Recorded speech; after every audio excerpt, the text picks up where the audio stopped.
So good morning, everyone, and welcome to this session presented by the Coventry University Confucius Institute in partnership with our friends and colleagues at Jiangxi University of Finance and Economics. The topic of today's session is porcelain in China and the background and the focus on how this is created and why it is so special and unique.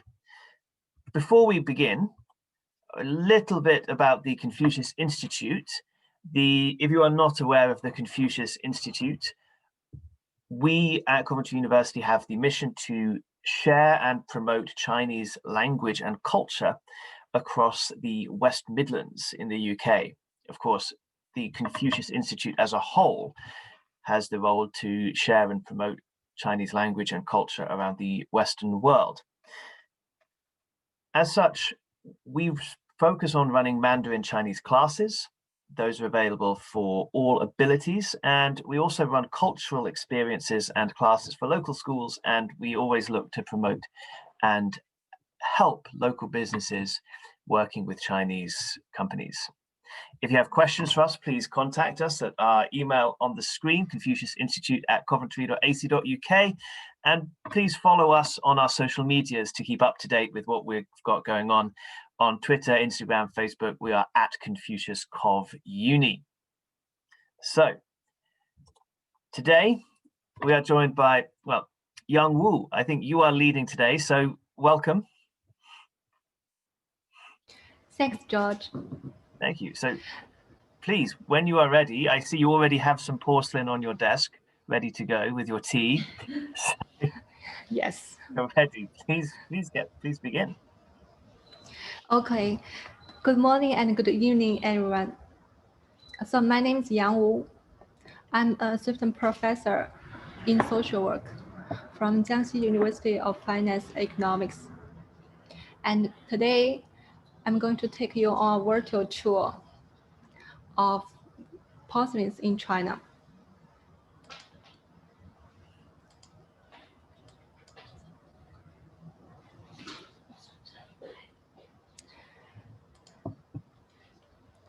So I will begin with some slides.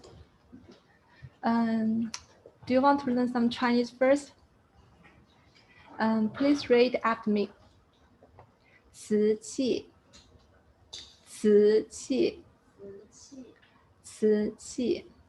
So here, 瓷 means porcelain, while 器 means ware. So 瓷器 altogether, it means porcelain ware. And today I'm going to talk about from 4 topics. So the first one is about porcelain in China and the UK. And then I will give a brief introduction to the history of porcelain in China. And then I will talk about how to make porcelain. And finally, I will introduce Jingdezhen, is the capital of porcelain in China and the world. Okay. Yeah. Excuse me, Professor, before you begin, could you make your screens, your slides a little larger? We can see the whole of your PowerPoint screen rather than that one. Yes. Perfect. Is this working? There we go. Perfect. Thank you very much. That looks much better. So the first part is about porcelain in China and the UK. First, I would like to talk about the main ingredients of porcelain. This used to be actually a national secret. The Europeans have spent many years trying to find out the recipe of porcelain. But now almost everybody knows that actually the main ingredients of porcelain is a special type of clay that's called kaolin, or also the China clay. We can see a picture of the kaolin. This actually comes from the Chinese word gaolin, which literally it means high hills, but actually it's a location. It's a place or a hill where kaolin was discovered and mined for centuries. Do you know where kaolin is from? Gaolin, where this place is located? You may take a guess.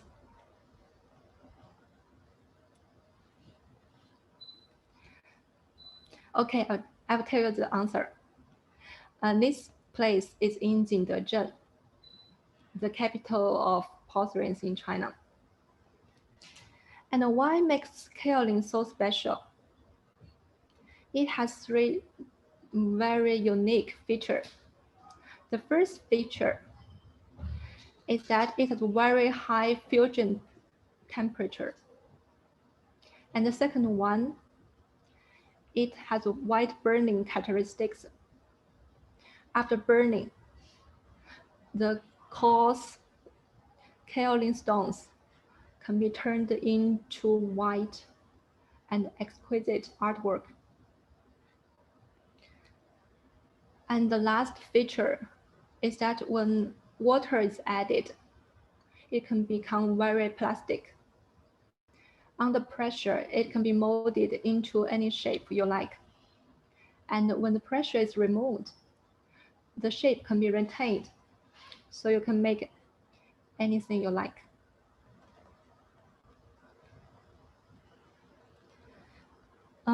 I'd like to show you some video clips. It's a group of our students and also myself. We went to Jiangxi to do some shooting. And this will be some video clips.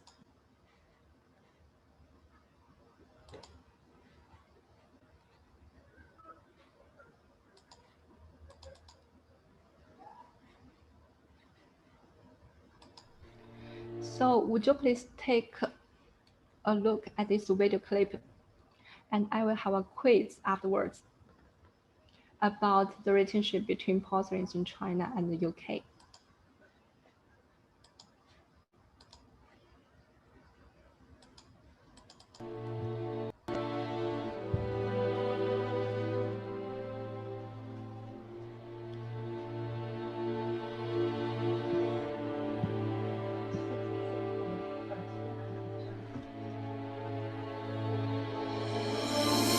随着16世纪地理大发现和新航线的发展，进入欧洲市场的中国瓷器正在稳步增长。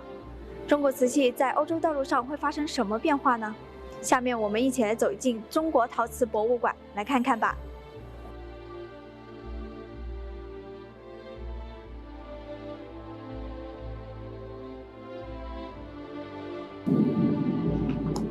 中国的瓷器因为其特殊的材质、形状、颜色而受到极大追捧，成为只有贵族人才能拥有的奢侈品。人们用金银饰品来装饰它。欧洲的商人发现这一商机后，来到中国进行大批量购买。中国的手工艺人也根据欧洲人的需求来改变它的颜色、形状，例如在其中加入番石榴花纹、家族徽章等。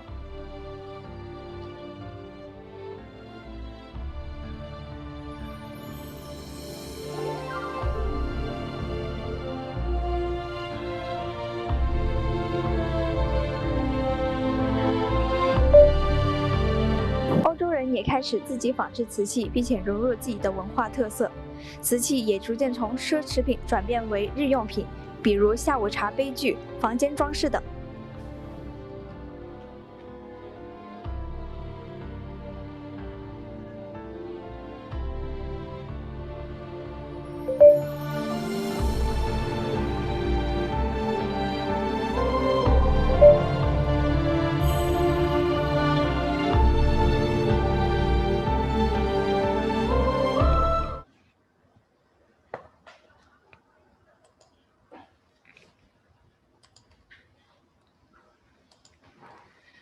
Okay, so here comes the question.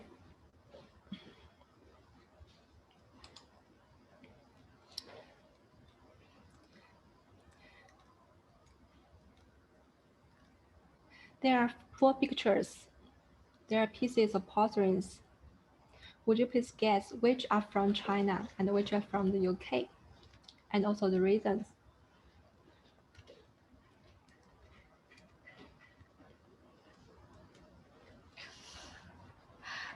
You may type in the chat box.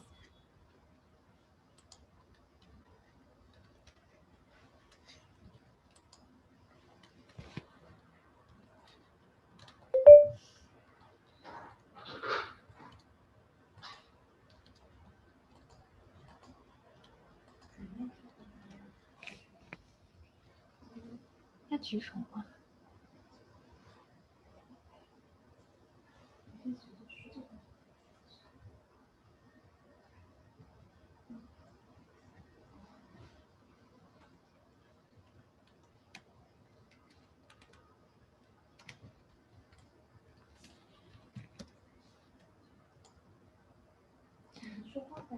Okay, I see some answers.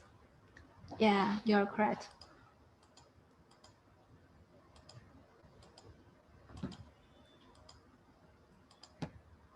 Number 1 and number 4, they're from the UK. These 4 pictures, actually they have differences in shape, uses, and aesthetics. So the first one is in like olive shape. This is relatively rare in China. And the fourth one, you can see like a clock engraved on it. And also that's Western style.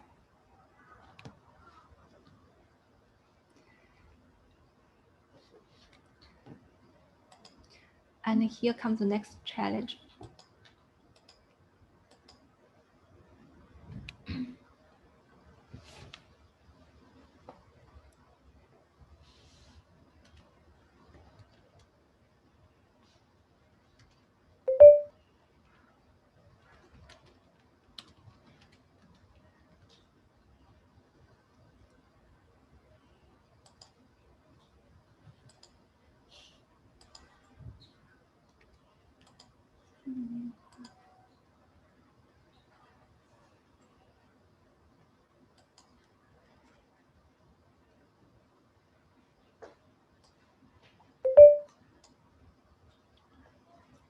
Yes, you're right.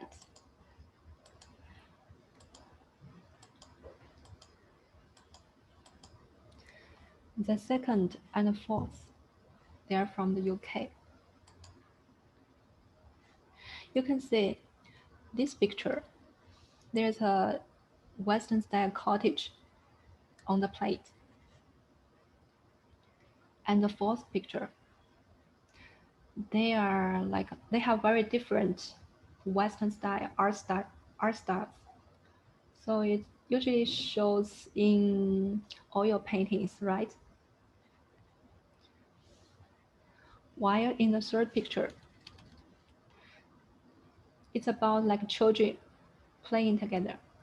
And the way that the craftsman draw the picture, that's Chinese style.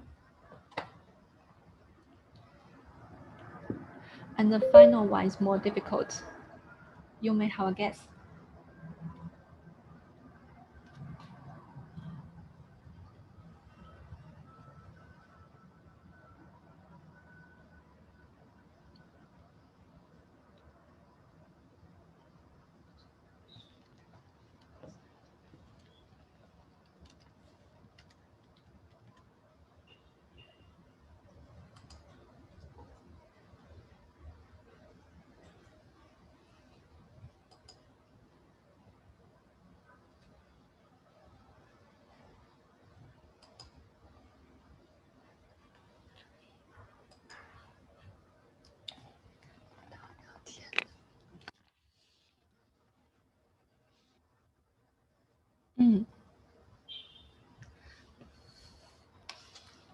Your guess is correct.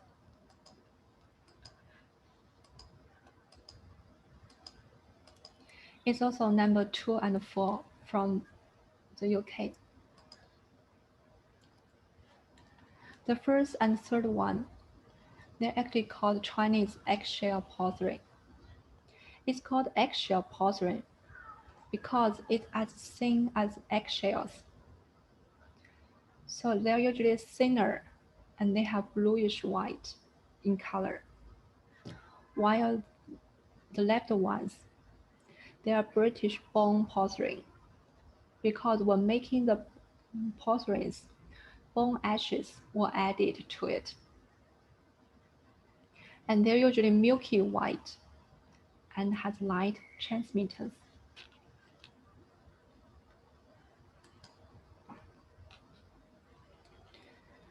Then we'll come to the next question. is about the history of porcelain in China. Actually, I have many slides about it, but due to the time, I will not show you all the histories.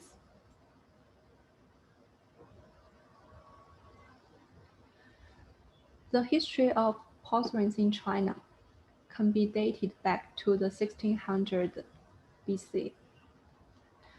But at that time, the proto-porcelain, they are like potteries, and they are coarse. And the earliest porcelain actually came out in the 25 AD. They're still coarse and rough, but they have different glaze. And then through the times, you can see that the porcelain, they have more colors and they are more refined.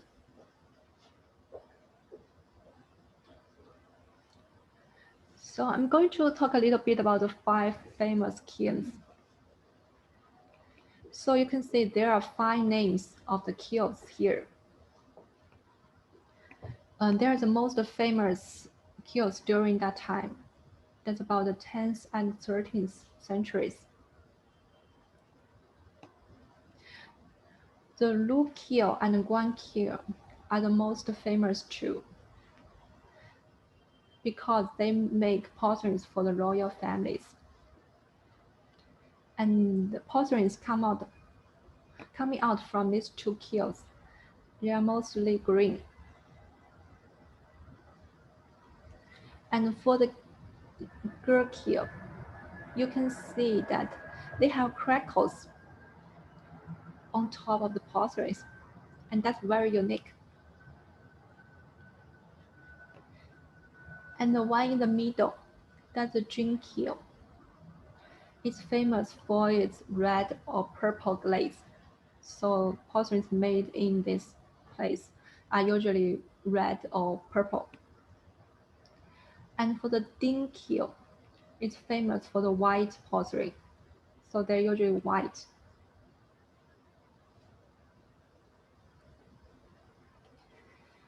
And during the 14th and 17th centuries, blue and white porcelain began to dominate. It's called blue and white porcelain because you can see that they have blue colors and they have white colors too. The white color is a glaze, while the blue color is something you write, draw on it. We'll show you more pictures about that later. And the period I want to focus on is the Qing dynasty, which take place about the 7th and the 20th century. It's a period of great success in the history of the Chinese porcelain making, especially in the Kangxi, Yongzheng, and Qianlong dynasties. Actually, they are the names of 3 emperors. Kangxi is the grandfather, while Yongzheng is the father, and Qianlong is the son. The period that the 3 emperors ruled China are called the Hai Qing, because that's a period of great prosperity in terms of economy, production, and also porcelain making technology.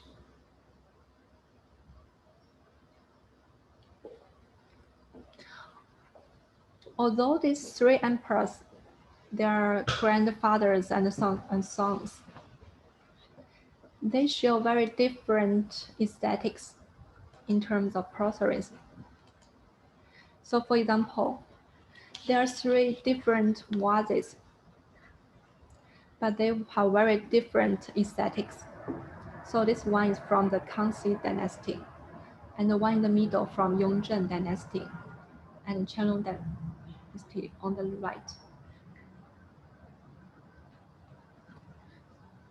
For porcelains made in the Kangxi dynasty, they are usually masculine and vigorous, and the decorations are mostly landscapes, like landscapes here, and flowers and birds, and also character stories and long inscriptions. Here are more pictures.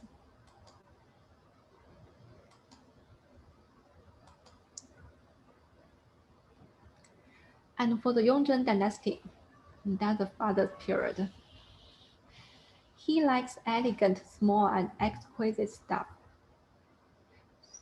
So porcelains made during that time, they're usually decorated with patterns, cylinders, and lines. And they have a great variety of glaze colors, like one glaze, purple, white, pink, blue, green. So very different glaze colors. And porcelains made during that time follows the rule that less is more. But for porcelains made in the Qianlong dynasty, they believe that more is the best. So porcelains made during that time, they're usually magnificent and gorgeous. And they are decorated with patterns that shows good fortune or very special meanings. And they have made great progress in porcelain making technology. So for example, the bionic porcelain. This looks like wood, but actually that's porcelain. And here comes more pictures.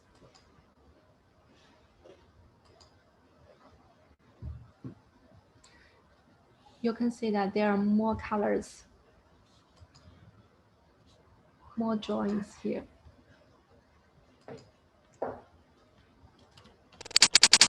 And if there's a dialogue between the three emperors, that might be like this.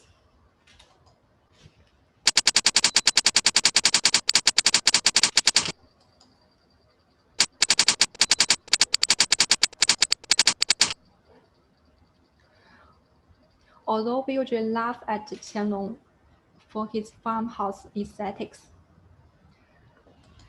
it's not only due to him, but also the times. Would you please take a look at the picture on the left? This piece of work is called the Porcelain Mother. And why is it called the Mother of Porcelain? Because it included 17 layers from the top to the bottom. So you can see lots of styles here. And in order to make this, you need to get at least 17 steps to get the glaze, to fire them. And scientists have calculated that in order to get this, you need to make every step successful. There should be no failures. And what about success rate? That's 0.23%. And what's so unique about the Qianlong dynasty? First, people have learned more from the Western culture. For example, the Baroque style, the Rococo style. And porcelains made during that time have benefited from those different styles. And also the mainstream aesthetics of the upper class. People like complicated stuff. And also, a great progress has been made in the porcelain making technology, which makes this piece of work available. And the last one is also about the emperor himself. He likes elegant stuff, complicated stuff. So that's how the innovation is promoted and developed.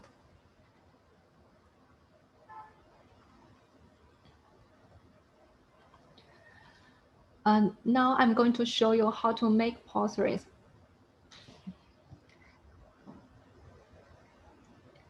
So I'm going to have a quiz for you. But before that, I will show you a video clip.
Okay, so here's work for you.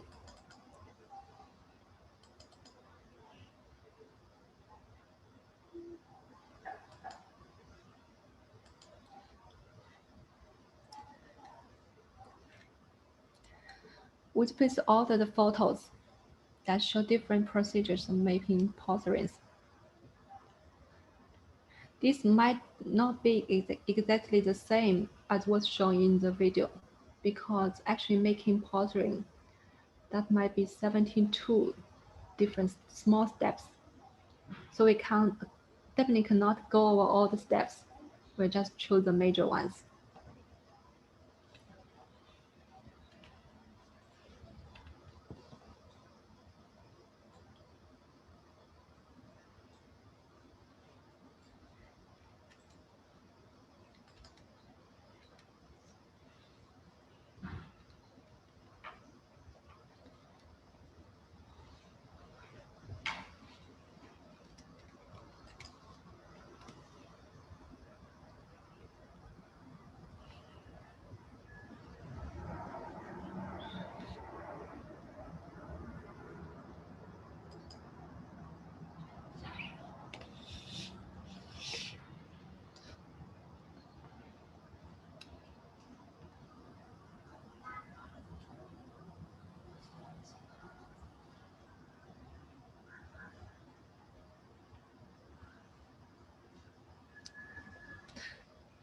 Okay, so I say most of you got the first several steps right.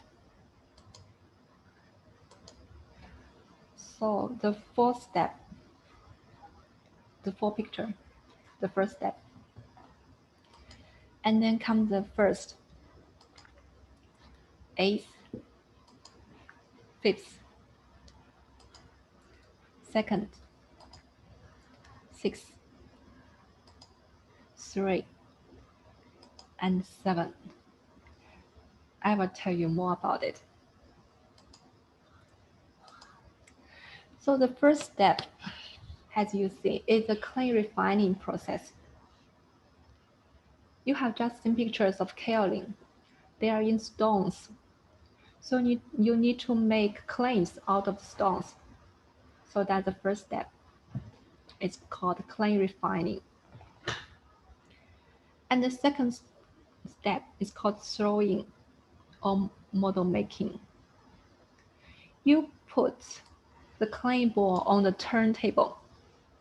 There's a table which keeps on turning. That's a turntable to make porcelains.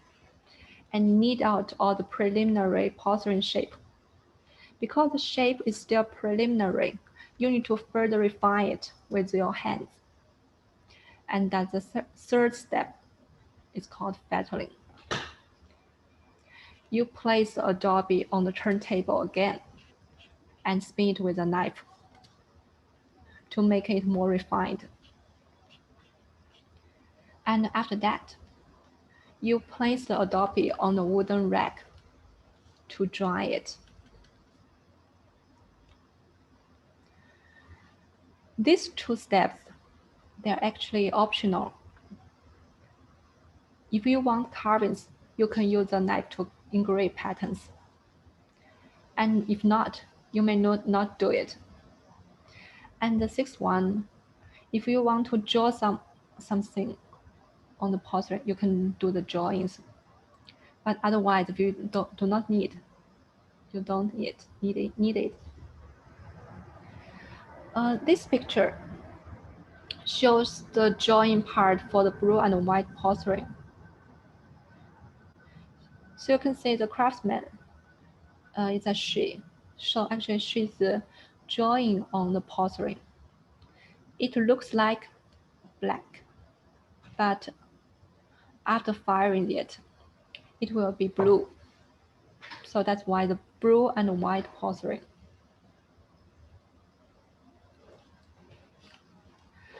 The next step, and also a very important step, is the glazing part. You need to glaze evenly both inside and outside the adobe. It seems easy, but actually it needs very sophisticated stuff to do it. Your hands need to be stable, and because the glaze dries very fast, in several seconds, so need to be quick too. And the final step is the firing part. You put the porcelain products into a refractory ceramic container, like this, shown here. So each container contains pieces of porcelain inside. And then you put them into a kiln where fires are added to it. The temperature can be as high as 1000 Celsius degrees. It usually takes about a day, like 24 hours for the firing part, but you will need more time for it to cool down.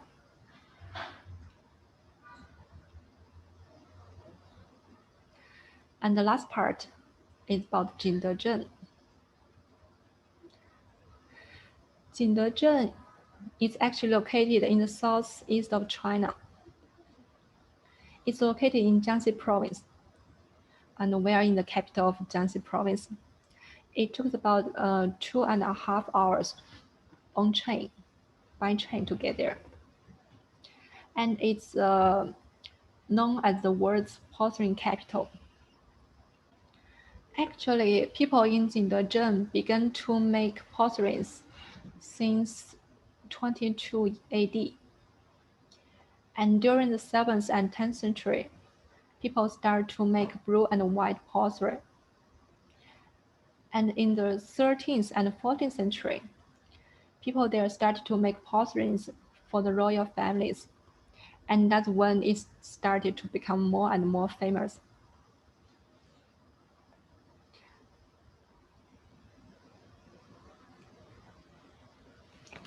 People in Jingdezhen, and they're trying to preserve their traditional stuffs.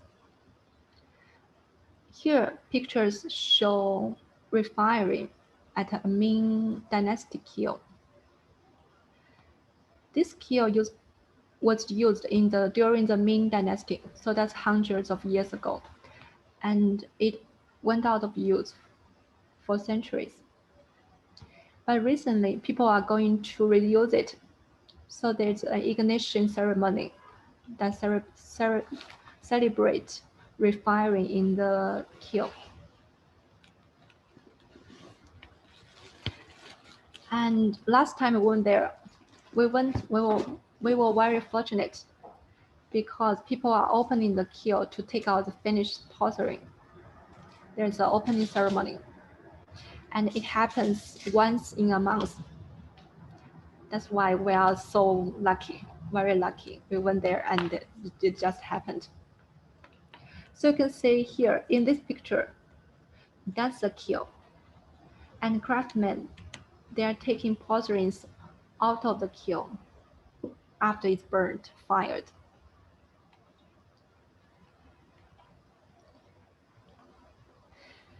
And we may also experience the porcelain making process in Jingdezhen. You can see here in the middle, actually there are two students here. They are writing on a porcelain bowl. And after it's done, they will be mailed to our students and they will have it.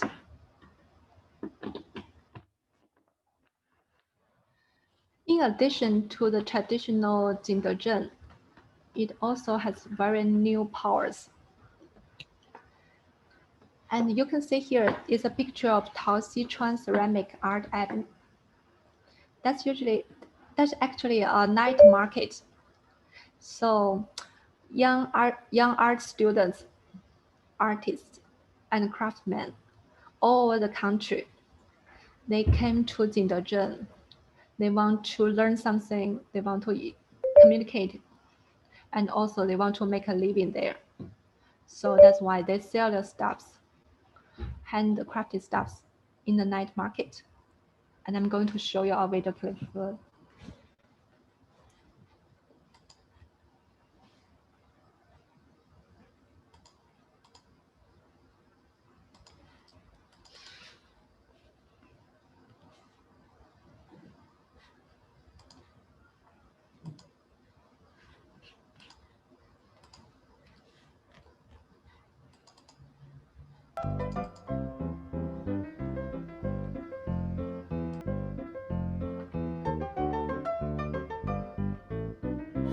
夜幕降临，华灯初上。现在我们来到了景德镇陶溪川创意广场，这里聚集了来自五湖四海的年轻创业者们，他们将自己的想象与热情注入到陶瓷艺术的创作当中。下面我们一起来看看吧。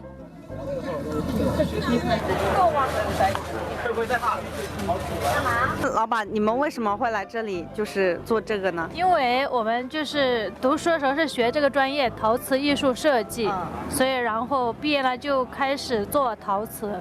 对，这里的东西都是自己做的吗？对，都是我们自己设计，然后自己做，然后自己烧制。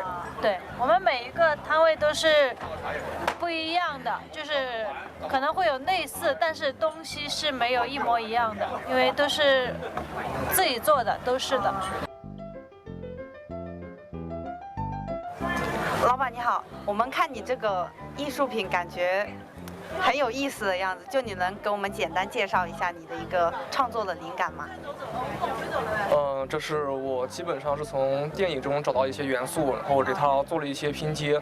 因为我平时会关注一些电影嘛，然后会把他们一些比较好的地方，比如他的眼睛，然后他的鼻子、脚，都会给它做一些拼接，选取不同的一些物体作为这个拼接，给它做一个这么一个造型。就是这玩意儿跟像路遥的话一样的。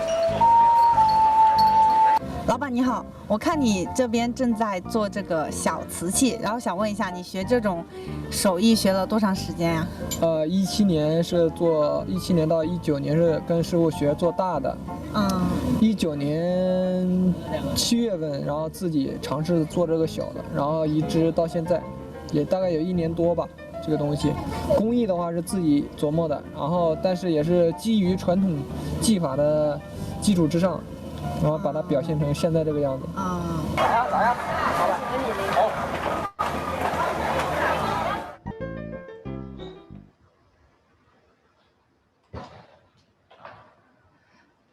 Actually, we got some souvenirs from the night market, and we are going to show you.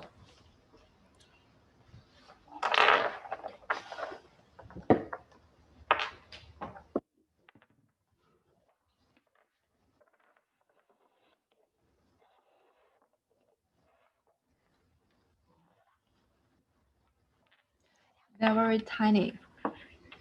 We bought them from our third or fourth interviewee.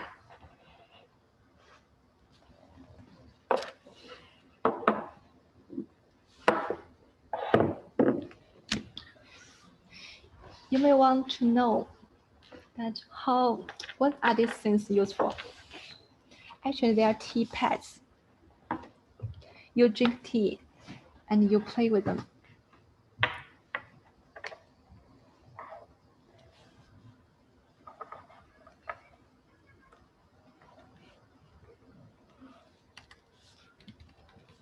These green ones, they are set.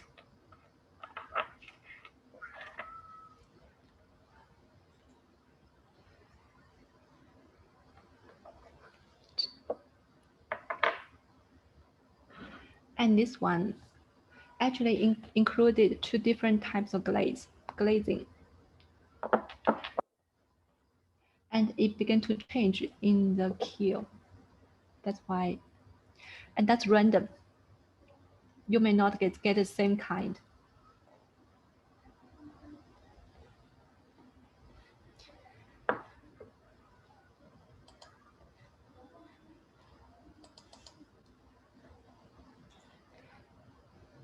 Okay. That's the end for sharing. And also we want to share some great experience we had during the trip. We enjoyed some domestic food.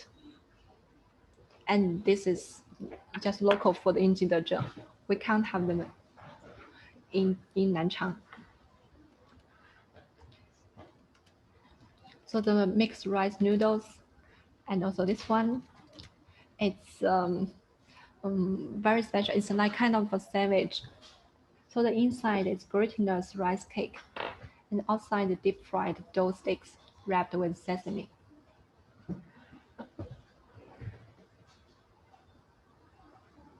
It's all the servings. How is the price of these 10 items, Georgia?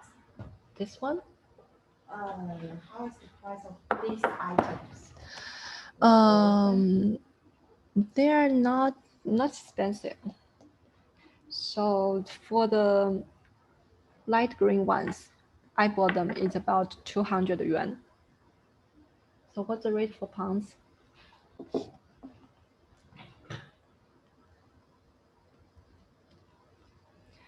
And thanks for watching. That's a picture our team took in front of the Chinese Ceramics Museum. And that's me. That's 2 of my students. And these are our 3 photographers. Actually, they are students from our university too. They are with majors in journalism and advertising. That's it. If you have any questions, I'm open to them.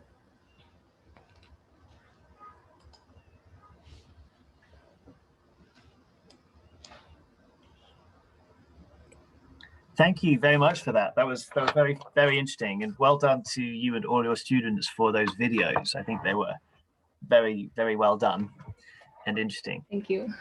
About when you said about 200 RMB for the little green set. I think that's generally around about £20 in the UK. So that's not. Yeah, I think so. I mean, I haven't checked the exchange rate recently, but that's quite good. And are you able to haggle much when you buy these things? Do you mean bargain? Yes. How is the bargain? A little bit. Actually, I bought 2 sets. Mm-hmm. So the first one is 240 yuan, mm-hmm. and the second set is 200 yuan. Yeah, and that's pretty good. So, no, I think I've certainly learned a lot through this session. I think for me, I think one of the things that stood out quite a lot was just how many people were involved in the process when you were putting all of the porcelain into the ovens. There were so many people so many men passing the containers backwards and forwards all the way through. It was interesting to see for me how many people were involved in this process. I think if you mean just refiring, I mean through the whole process. Yeah, there will be many. Mm-hmm. I think we are for the second video clip. Mm-hmm. They're like each person in charge of one step. Yeah.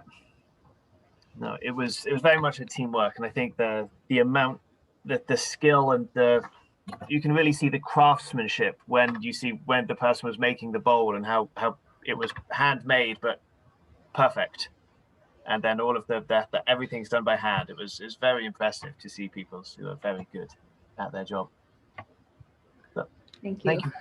But I'd say thank you very much again for you and all of your students for joining us today. I will make sure we share this video session with you, and I think if there are no further questions from our audience, I think we can perhaps finish here. So okay. It was good, lovely. It's been very good to meet you. Thank you all for joining us. I hope you all have a lovely evening in Jiangxi. We are about to really get and start our day here. Thanks for joining. Winter day, and I wish you all the best. Thank you very much for sharing your experience and your knowledge, and well, we can say goodbye. Bye. Bye. Bye. Bye. Bye. Everyone. Bye. Bye. Thank you, Josh. Thank you. Bye. Thank you. Thank you, everybody.